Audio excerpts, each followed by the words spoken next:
I sensed at the beginning of last season, just stepping out the second division, you're a little bit worried and concerned about how your players were going to react. How do you feel now as the manager of the Football League champions starting this season? Has your attitude changed in any way? Oh no, we're consistent. If you're talking about Peter Taylor now, we're consistent irrespective of where we are.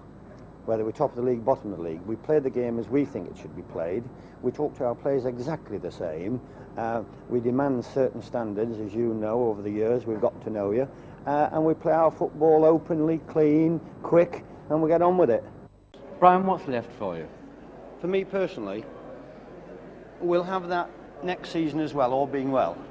And the FA Cup? The FA Cup, well, we like league trophies.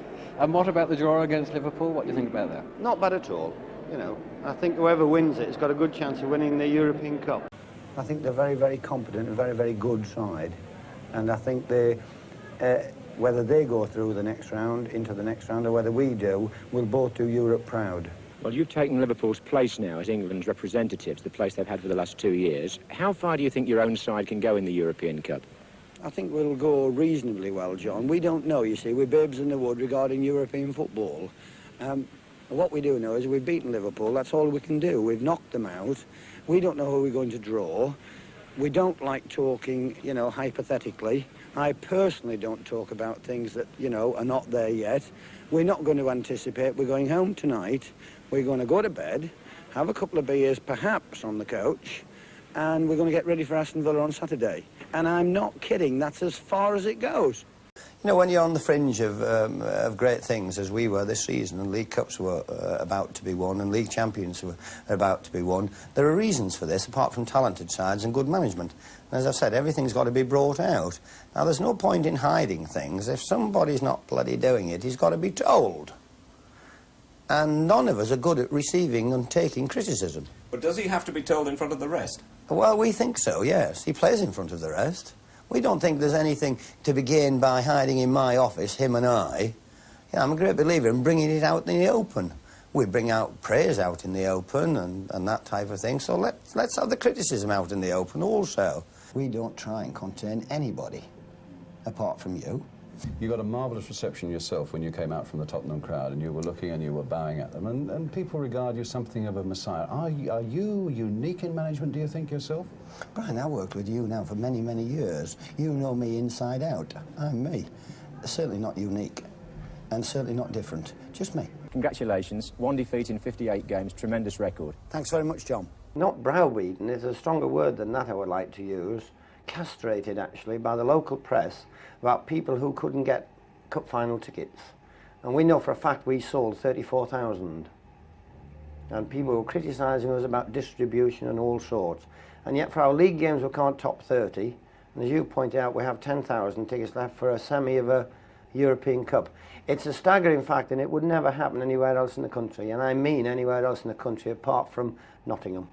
It's a case of try and relax to the best of your ability, portray what skill we know you have. It's not the end of the world if we lose, because we think we're going to win in any case. And if you go out relaxed, obviously, with just the right amount of pre-match nerves and tension, then you can portray everything you've got. It's no point in saying to them, give everything you've got, because they do that automatically. We just want it all to fit in right on the night. It's been your ambition ever since you failed with Derby. What does it feel like to be there? I'm a little bit excited, I'm a little bit hoarse. I don't quite know what to say to you in answer to your questions, except to say love to everybody at home, all the players' wives, my wife. Thanks for all your support, and we did everybody proud, Barry. I'll tell you what, Brian, a few people back there will be sending love to you. Well done. Thank you very much, and I'm glad you were here. I've worked in your industry a little bit as a layman, and I've looked at one of your machines 24 times and still couldn't get it right. And that's what you do. Yes, but I must take you up on one thing there, Brian. It quite frequently proves the referee right. I don't think it's fair to say that every analysis pillar is a referee by any means at all. I'm not interested whether it proves him right occasionally. The point I'm making is that he makes a decision in 5 seconds, or 2 seconds, or 1 second, or whatever it is. Yeah. In the heat of a moment with 22 players, with 30,000 people shouting and bellowing, all I'm saying is you don't make that point strongly enough. It should be overemphasised how hard it is to referee a match. And we've been beaten at home, I think the first time in the European Cup, is it? Yes. Yeah, I think it's the first time ever in a European competition. I think we can win in East Germany. Was this the hardest side you've ever met in Europe? No, no. I thought they were extremely honest side. I thought they were a good side. I thought they tied us down completely, and if there were any problems, it was our problems. Brian, thanks for lending us the European Cup for Brian Moore in London. Not only have I loaned you it, I've loaned you it to use again. Well, last year we nearly wrote you off against Cologne, but you reminded everybody that you would stay in the competition. Thank you. So what's the final message this time? Well, I think that we'll beat them over there. You wouldn't want me to say anything else, would you? No, but is it on? Yes. People have always said that you and Peter have got this ability to motivate players mentally when it really matters. How much did that really come into it, the psyching up for this game? I don't think it came into it very much at all, John. I think they were already prepared, having lost at Wembley.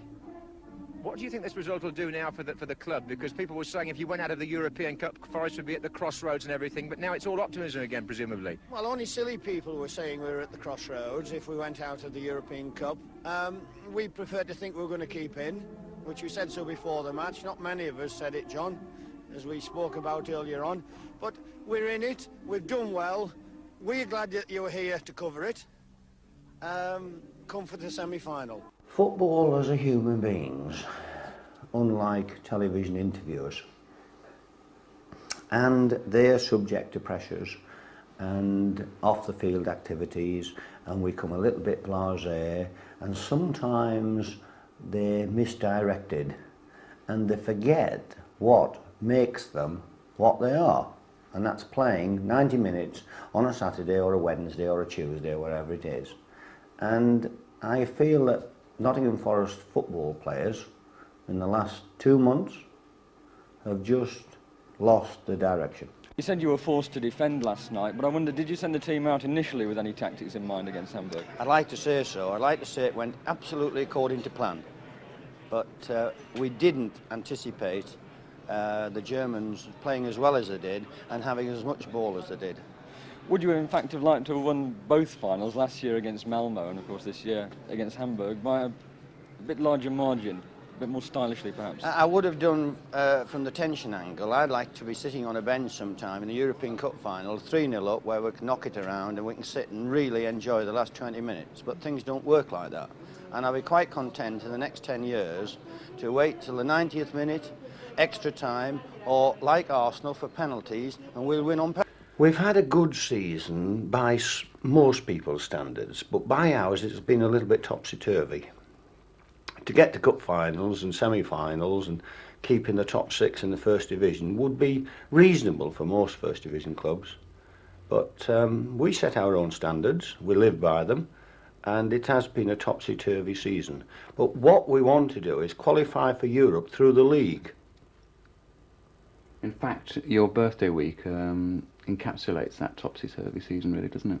Losing the League Cup and then going to the heights in Berlin. Well, there was a lot of pleasure for me on Wednesday, obviously, and a bit of disappointment on Saturday. It's been a good week. It's been a normal Clough week. Because I like poking my nose into many, many things. As you and I have discussed several times, my children call me Concord nose. And 2 reasons for that. One is I've got a rather large nose, and the other one is that I poke it into everything. And what do you think might come out of this chat with the MDs? Something good, I hope. Anything where we can improve, anything where we can, even if we change just one little young man who's running around without a mum and dad, anything that we can improve on.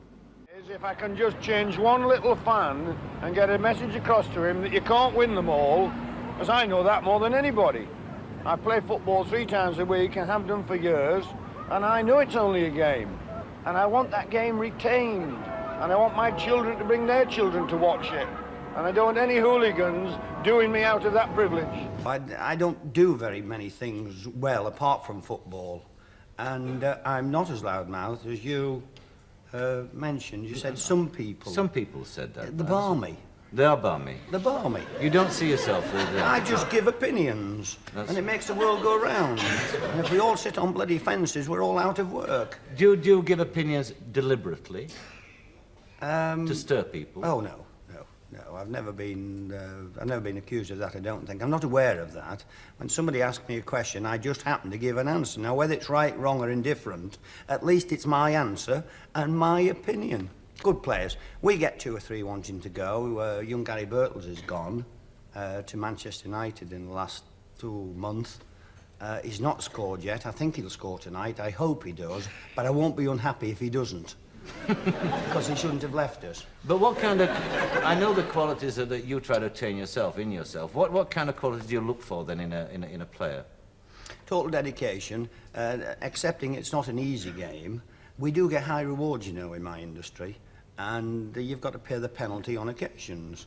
But you can't play football off the field. You've got to play it on it. You can flannel off the field. You can go to parties. You name it, you can do it off it. But the crunch comes every Saturday. I can only come on your show and talk and do this, that and the other, but the crunch comes Saturday, 3 till 20 to 5. And that's the qualities you have to have. You've got to have ability to start off with, which we assume they've got. We've got to have a little bit of intelligence, which we're not blessed with in football, but we are learning, honest.